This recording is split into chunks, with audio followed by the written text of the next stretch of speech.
परम पूज्य स्वामी जी महाराज, हमारी संस्था के प्रमुख, संस्था अध्यक्ष, वक्त के सदगुरु पूज्य हुजूर महाराज जी, आज के इस सत्संग समारोह में भाग ले रहे सभी सम्मानित सत्संग धर्म प्रेमी भाई बहनों, प्यारे बच्चों, आज आपके इस गांव में जिला पूर्णिया, बिहार प्रदेश, जय गुरुदेव धर्म प्रचारक संस्था की तरफ से धर्म और अध्यात्म का शाश्वत सनातन सत्संग संदेश होने जा रहा है। सत्संग भी एक स्कूल है, पाठशाला है। सत्संग भी एक तरह का विद्यालय है। जैसे हम आप अपने लौकिक जीवन में तमाम स्कूल, कॉलेज, यूनिवर्सिटी, वहाँ तमाम प्रकार की ज्ञान विद्या, बोध, हिंदी, अंग्रेजी, geography, history, physics, chemistry, math, algebra, geology, botany, नाना प्रकार की विद्या को, ज्ञान को प्राप्त करते हैं। ये ज्ञान और विद्या इंटेलेक्चुअल यानी भौतिक ज्ञान कहा जाता। इसको संतों महात्माओं की भाषा में अपरा विद्या कहा जाता, जड़ विद्या। इसके द्वारा हमारा आपका दुनियावी लौकिक जीवन सफ़र करता, जैसे रोटी, कपड़ा, मकान, घर परिवार, खेती, दुकान, दफ्तर, जमीन जायदाद, बगीचा, दुनिया का काम, यानी शरीर का भरण पोषण। जैसे आप पढ़ लिख करके इंजीनियर बन गए, डॉक्टर बन गए, टीचर, ट्यूटर, मास्टर, प्रोफेसर बन गए, 1,00,000 2,00,000 तनख्वाह मिलने लगेगी, बढ़िया घर मकान बना लेंगे, बढ़िया कपड़े पहनेंगे, 1 करोड़ की कार में आप चलने लगेंगे। वैसे जीवन तो सबका बीतता, नहीं कोई उपाय है तो आदमी भीख मांगकर, सारी जिंदगी भीख मांगकर सड़कों पर लोग अपना गुजर बसर कर लेते, जीवन जी लेते। एन केन प्रकारेण जीवन तो समाप्त हो जाता। लेकिन आध्यात्मिक विद्या, जिसको चेतन विद्या, परा विद्या कहते हैं, साइंस ऑफ सोल, अध्यात्मवाद, रूहानी इल्म, रूहानी तालीम, रूहानियत, जिसका ज्ञान संतों महापुरुषों के सत्संग में आत्मा क्या है, परमात्मा क्या है, जन्म मरण क्या है, मोक्ष मुक्ति क्या है, स्वर्ग नरक क्या है, देवी देवता, ईश्वर भगवान, ये सारा ज्ञान विद्या बोध यहाँ कराया जाता है। इसको संतों का स्कूल, सत्संग कहा जाता। इन स्कूल कॉलेज में आप जाओ, वहाँ आत्मा परमात्मा के बारे में नहीं पढ़ाया जाता, लेकिन संतों के स्कूल में आत्मा परमात्मा, जन्म मरण, इसको चेतन विद्या, परा विद्या कहते हैं। अब आत्मा क्या चीज़ है, हमको आपको यही समझना है। हम आप तो केवल शरीर को देख करके बस जी रहे हैं। शरीर की रक्षा के लिए सारा प्रयास, ज़्यादा से ज़्यादा हमारा रुपया पैसा इसी शरीर की रक्षा में खर्च हो रहा। जिंदगी का ज़्यादा से ज़्यादा समय भी इसी शरीर के रख रखाव में, भरण पोषण में हमारा आपका करीब करीब बीत जाता है। फिर भी हम आप शरीर को नहीं बचा पाते। बुढ़ापा आता, आदमी दवा करते करते टूट जाता। बड़े बड़े पीजीआई, बड़े बड़े मेडिकल कॉलेज, बड़े बड़े डॉक्टर, बम्बई, पटना, बुढ़ापे में जवाब दे देते, भाई अब दवा करने से क्या फ़ायदा। अब आपका बुढ़ापा आ गया 70-80 साल, अब ऑपरेशन नहीं हो सकता, ये हड्डी सूख गई है, अब जुड़ नहीं सकती है, टूट गई। आदमी निराश हो जाता, फिर भी आँख वाला डॉक्टर, कान वाला डॉक्टर, दांत वाला डॉक्टर, गठिया बात वाला डॉक्टर आदमी करता रहता और एक दिन इस संसार से अलविदा कर जाता। जिस शरीर को बचाने में, जिस शरीर की रक्षा सुरक्षा में हमने अपने पूरे जीवन का ज़्यादा से समय डाल खत्म कर दिया और जिसके लिए रोटी कपड़ा मकान सारा पैसा खर्च कर दिया, उस शरीर देखो आज आग में जल करके भस्म हो रही है। सूरज की तरह से चमकता ये चेहरा, सोने की तरह से चमकती ये काया शरीर आग में जलकर मुट्ठी भर राख हो जाएगी। मिट्टी मिट्टी में मिलकर मिट्टी बन जाता। आप पूर्णिया जिले के सबसे सुंदर आदमी हो, ये नहीं कि आपको तिजोरी में बंद करके घर में रखा जाएगा ना, आपको भी आग के हवाले कर दिया जाएगा। शरीर की हड्डियां लकड़ी की तरह सी, शरीर के सारे बाल घंटे 2 घंटे में घास फूस की तरह जल करके भस्म हो जाते हैं। आत्मा के बारे में मौत के बाद ये जिम्मेदारी हम घर वालों पर छोड़कर चल देते हैं। अब घर वाले क्या करते हैं बेचारे, दादा तो मर गए, उन्होंने तो अपनी आत्मा के लिए कुछ किया नहीं। अब घर वाले जो करते उसको कर्म कांड कहा जाता। अंधविश्वास आडंबर पाखंड 10 दिन तक दसवां मनाएंगे हिंदू समाज में। मुसलमानों के यहाँ भी इसी तरह आडंबर पाखंड ही चलता। सारे संसार में आडंबर पाखंड। मौत के बाद किसको मुक्ति कहाँ मिलने वाली। जो कुछ करना है जीते जी करो, बड़े भाग मानुष तन पावा। महापुरुष कहते हैं कि शरीर की भी रक्षा करो, ठीक है, रोटी कपड़ा मकान की व्यवस्था करो। बेटा बेटी पैदा किया, उनके भी दवाई पढ़ाई का बंदोबस्त आपको इंतजाम करना आपकी जिम्मेदारी है। रिश्तेदार नातेदार दोस्त मित्र अपनी सोसाइटी समाज बनाया, उसकी भी जिम्मेदारियां आप निभाओ, कोई मनाही नहीं। लेकिन इसी में समय निकाल कर अपने स्पिरिट, अपनी आत्मा के लिए कुछ कमाई करो, थोड़ा सुबह थोड़ा शाम। जब आपका फुर्सत का समय हो, सुबह आप 4-5 बजे उठ गए, ठंडा मौसम है, उसमें मन बुद्धि चित्त कंसंट्रेट एकाग्र रहता, वायुमंडल बिल्कुल शांत रहता। ये ध्यान के लिए भजन के लिए बड़ा अच्छा समय पूजा पाठ के लिए माना गया। थोड़ा आलस नींद आ रहा है तो लोग नहा लेते हैं कि पूजा के समय फिर आलस नींद न आवे। और अगर मान लो आपको आलस ये नहीं आ रहा तो नहाने की भी जरूरत नहीं है। बस पूजा ध्यान के समय नींद नहीं आनी चाहिए, आलस नहीं आना चाहिए, क्योंकि इसमें शरीर को शुद्ध नहीं, इसमें अपने मन को शुद्ध करने की क्रिया है। आत्मा का कल्याण उसी का होगा जो अपने मन की शुद्धि सफाई करेगा। जब हमारा मन और बुद्धि शुद्ध होगा तो हमारे कर्म भी शुद्ध होंगे, पवित्र होंगे।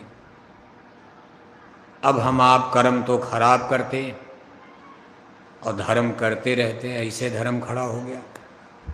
कर्म पर कोई हिंदू ध्यान नहीं दे रहा, सबके कर्म गंदे हो जा रहे। सब लोभ और मोह के फंदे में फंसकर बुरे और गंदे कर्म कर रहे हैं। दिन भर झूठ बोलना, दिन भर धोखा देना, सगे चाचा को धोखा, सगे भाई को धोखा, सगे भतीजा को धोखा।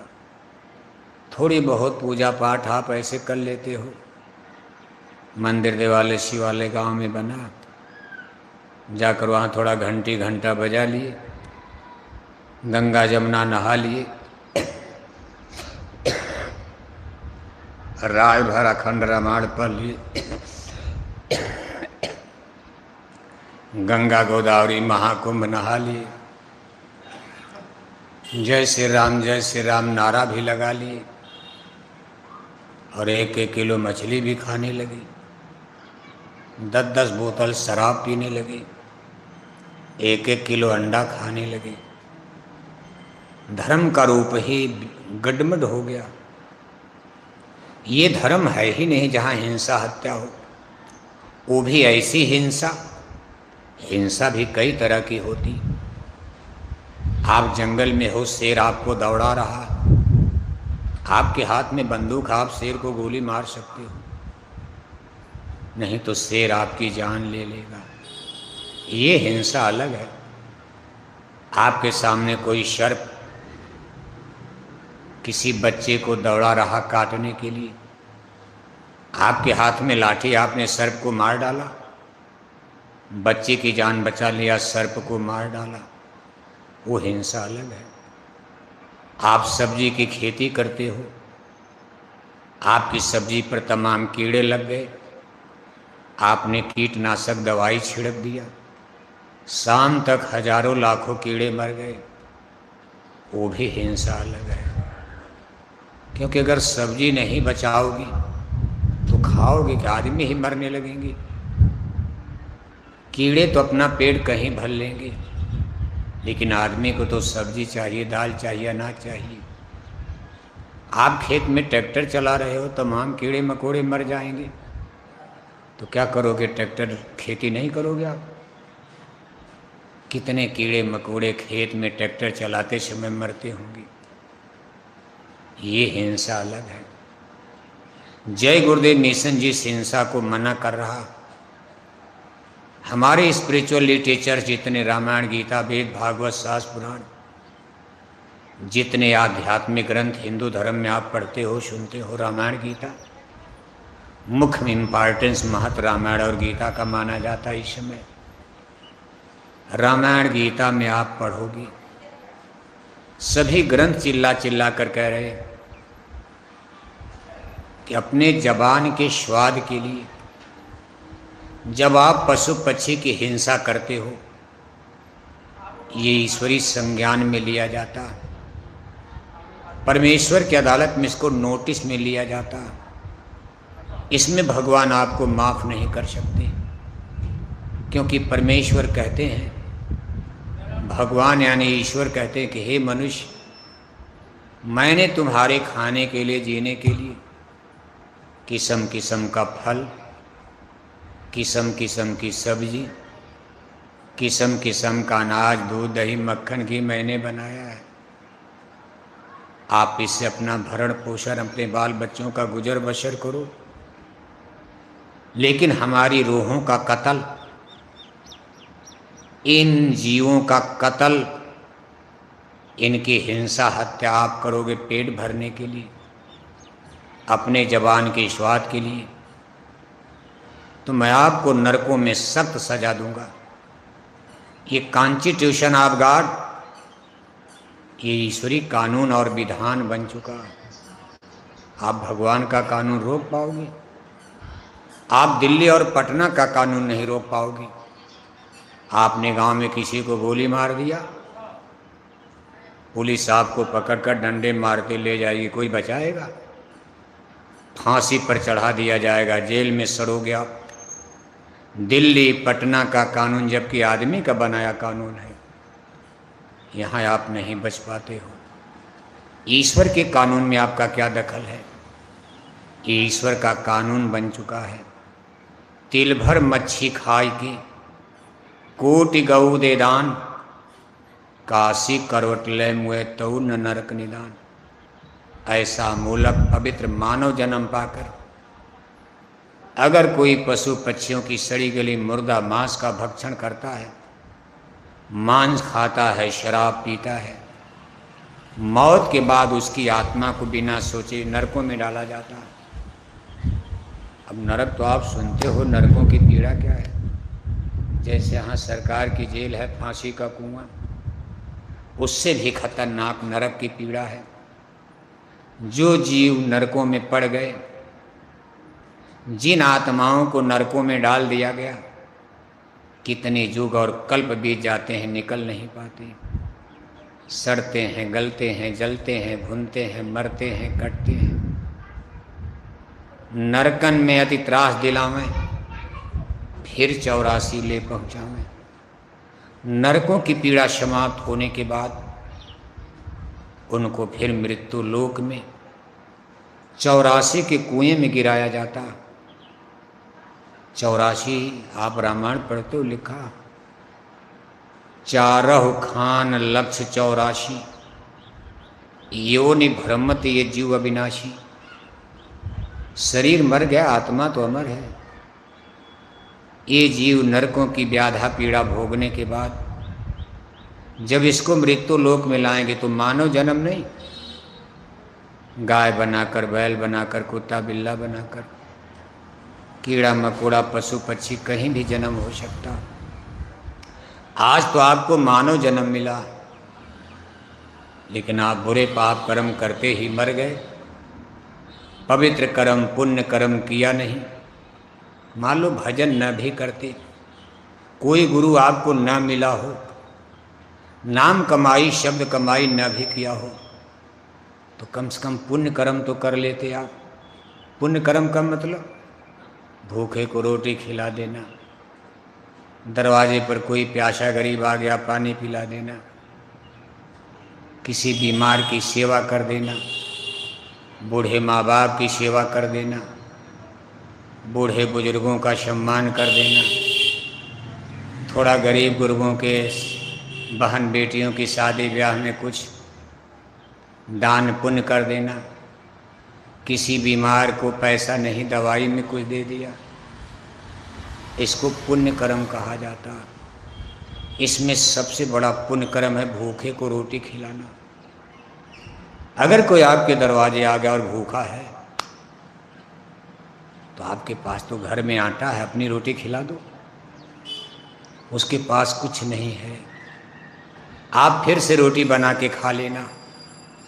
ये भगवान के दरबार का सबसे बड़ा पुण्य है, किसी भूखे इंसान को रोटी खिलाना। अगर ये पुण्य कर्म भी आदमी करता रहे तो मुक्ति तो नहीं मिलेगी, लेकिन अगला जन्म आपको इसी गांव में फिर मनुष्य का मिल जाएगा और अच्छा जन्म मिल सकता। अब की बार आप झोपड़ी में पैदा हो, पुण्य कर्म कर दिया तो अगली बार किसी MP MLA मंत्री मिनिस्टर, किसी सेठ साहूकार के घर में पूर्णिया में, जिसके पास कई कोठियां हैं, कार मोटर, जन्म हो जाएगा। बाप दादों की कमाई का करोड़ों रुपया बैंक में, आपको कुछ करना है, जीवन भर खाना है।